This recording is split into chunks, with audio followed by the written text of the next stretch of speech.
ما في رسالة قاعد سو قرر كان على تشوت إلا جيسوا وله كرمان دقيقة تين نما قدّا أنيس نما قدّا ilmaan illee qabaachuu baattu. Ilmaan lama qaba boos taazan. Dhugaamoo abbaa eenyuti mee usaamee waan iccitii baasna.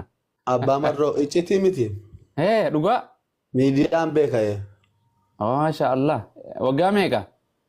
Inni dhiiraa marroo jedhama waggaa 4 isiin durbaa islaamee jedhamti waggaa 7 amma maqaa jijjiiruuf an jira. Maqaa maa jijjiirta maqaan ilmoo. Islaamee sana kiristaaneettan jijjiiraa marroo. Hin jedhamu waan maqaa kiristaan. Hin fudhattu ilmoon. Shahaada qabsiistaa fi digaasirra nu argisiisu qabda.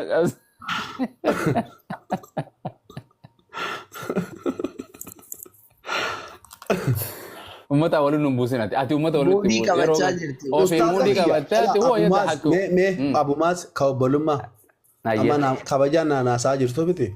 Yaa. Mee ustaaza kiyya maaliin godhee nama walitti buuse mee kanuma naa'ima kan. Laala jechuun yoo citeet waan jedhe yeroo gartee namni garee wanta amantiidha waan kun amma fakkeenyaaf maal siin jedhu amma appiliin kun gartee amantiitii yoon jedhe ani lakkii amantii annaaf amantii manni nyaadhaa itteetuma nyaachuu arrabsoo bu'aa sii qabaa miteeti ani nyaachuufis bu'aa naa qaba amma waan jedhu waa'ee nuti warreen irra wal dhabuu jirru waa'ee amantii quraanaa wangeelaa sitti naasawu. Anaa fi ati akka abbaan keenya uumama waaqni tokko nu uumanii amantaati. Abbaan keenya san Aadam akkuma jedhamu. Achumara dhufnee mee? Haati keenyaas achi. Wayi wal dhabnaa kan? Waliin dhabna. Waaqayyoon kiyyaa fi kee adda jettee amantaati. Ammaa fi adda gaa karaa lamarra jira. No san laala amma fakkeenyaaf Amaariffaan maal jedhanii waan kana maal jettanii qalama kana? Iskibirtoo beher.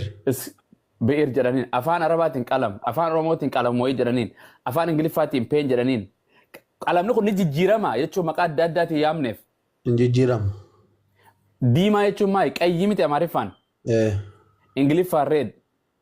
Amaariffaan. Afaan adda addaatiin jechuun waan afaan adda addaatiin kalara yaama. Kalara kanaatu gartee jijjiiramee qalamni kun qalamuma saniimi. Goobas.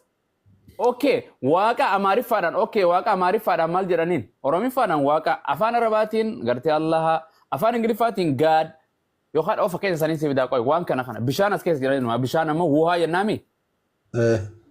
Bishaan afaan arabaatiin maa afaan kiswaalitiin maaji afaan soomaalitiin biyyoo afaan ingiliffaatiin warar bishaan kun ni jijjiirama. Hin jijjiiramu garuu waaqayyoo isa keenyaatti namantu ammas hin ustaasa. Waaqayyoo keenyan jedhin waaqayyoon ilman keenyan jedhin waan kana kun addunyaarraa hin jiru keenyan jedhin waaqayyoon Yesuus Kiristoos waaqa ittanii fudhattu maasi. Akka jettu waaqayyo Yesuus waaqa ittanii fudhatanii jemee